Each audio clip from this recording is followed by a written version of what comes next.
Science and spirituality, can they ever come together? Can spirituality answer the questions of science? Both the scientists and spiritual seekers are interested in the nature of reality, but the approach is very different. One is outward and another one is inward. This is a very profound question. The question of whether science can ever coincide with spirituality. And this is the question that came up when we sat for an interview with Swami Aparajitanandaji. Let us explore through this small video whether the conclusions of the great spiritual beings and philosophers can ever be validated or accepted by science. Common objection to Advaita Vedanta, Swamiji, that I have got from the scientific community and the atheists and all that. Since Advaita Vedanta is very scientific and it is logical, most of what it says, everyone has to agree, because it is just asking us to look at our own self, the nature of our own mind. But the one place is the infinite consciousness that we are. What they say is, let's say if someone is in anesthesia and if they are unconscious or something, the outside reality is going on as it were, right? The outside world is not dependent on the infinite consciousness that is within a person. And this is the contradiction that they point to. Like, if there is one consciousness, how can we validate with science is the question. So is there a way to do it? There is no way, because the very direction of science is wrong.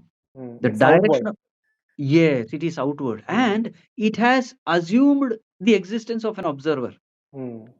It doesn't do any inquiry into the observer. It is only focused upon the observed entity. This is the mistake. Whereas Vedanta says everything is observer only. There is nothing called observed. Observer is the thing, is the reality. And they have ignored the reality and they are going after illusion. So just imagine a person who is doing a lot of research in the dream world, about the dream world. Will he ever know the reality? Never.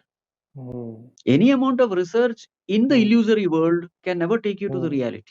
In fact, Kathopanishad says, Paranchi khani vyatranat swayambhu tasmat parang pashyate nantaratman kaschid dhira pratsatmana maikshat avritta chakshuhu amrtatvam icchan. It says the senses, God has killed the sense organs by making it extrovert. The entire direction of science is extrovertedness. They believe only what they see, what they hear. And Upanishad says, God has killed these sense organs, cursed these sense organs. So if you follow the path of sense organs, you are going to be cheated. Very rare few. It is a kaschid dhiraha pratyagatmana maikshata. They go within. They go into oneself. And then they attain the state of immortality. But one thing, Swamiji, what I think will happen very soon with science is, since the outside world is the projection of Maya, it is an appearance. What they're finding more and more is this, because of the advent of quantum physics and all that, they're saying now matter is nothing. And they're saying gravitational force, the time-space reality, which they assumed was the fundamental foundation for this reality. Now the Nobel laureate of I don't know which year, the Nobel laureate has said that the time-space reality is not fundamental. The gravitational force is not fundamental. So what they're finding, of course, they cannot find consciousness, but what they're finding is the world is an appearance. Maybe that they will be soon able to find, just like how Shankaracharya said. But the way he said it through his understanding was different. But the thing is, how is this knowledge going to help me? Yeah. It is not going to help me. Rather, it will only destroy me. Correct. Now, what is the purpose of life? Eat, drink, do all kinds of unwanted things, because anyway, nothing exists. Correct. So there is no purpose of life. There is no purpose in disciplining the sense organs. There is no purpose in meditation. There is no purpose in spiritual sadhana, because everything is nothing. It's a very tragic philosophy. Yeah. Don't say that Advaita Vedanta and this becomes one because they have proved that the world doesn't exist. No, it is a very dangerous philosophy. Because Vedanta also says that you are everything. Yeah. World is nothing, no doubt. But you, the consciousness, you are everything, therefore gain that. So there is a purpose in life. Yeah. From that perspective, you can say world is nothing. Yeah. But not by being within the world, we cannot say the world is nothing.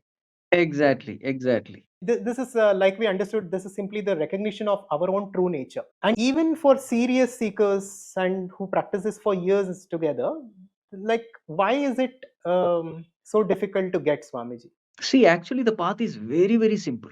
Theoretically, the path is very simple. The only thing we have to Yeah. do is just drop the ego. And when we just observe ourselves, it is so easy to drop the ego. I am alive. How many factors are needed to keep myself alive? Infinite factors. And not even one factor is in my control. Food, shelter, clothing, outside, gravitation, humidity, etc. Inside, liver, kidney. I don't know how they are functioning. How don't know how the brain is functioning. I don't know how the eyes are functioning, ears are functioning. So the world is designed in such a way so that we can easily drop the ego. When we analyze the realities of life, we come to know I am nothing, I know nothing, I can do nothing, I have nothing. It's a fact of life, Mm. Yeah. isn't it? Just Mm. observe the realities of life and we come to know that we are nothing. Mhm. That's all what the qualification is necessary to know the truth. In Bhagavad Gita, it is said, Amanitvam. Mm. Amanitvam means be humble. And Mm. once you are humble and open minded, knowledge and humility, they go together. Correct. Arrogance and ignorance, they go together. Mm. So actually, this path is not at all difficult. It's very, very easy. Mm. Mm. You have to just become humble and be open minded. That's all what is needed. And this Mm. consciousness is my own self. It is so very Self. evident and clear in a pure mind. Yeah. Yeah. And the more we go into it, the more fulfilled we are. So that is there. So that Yes.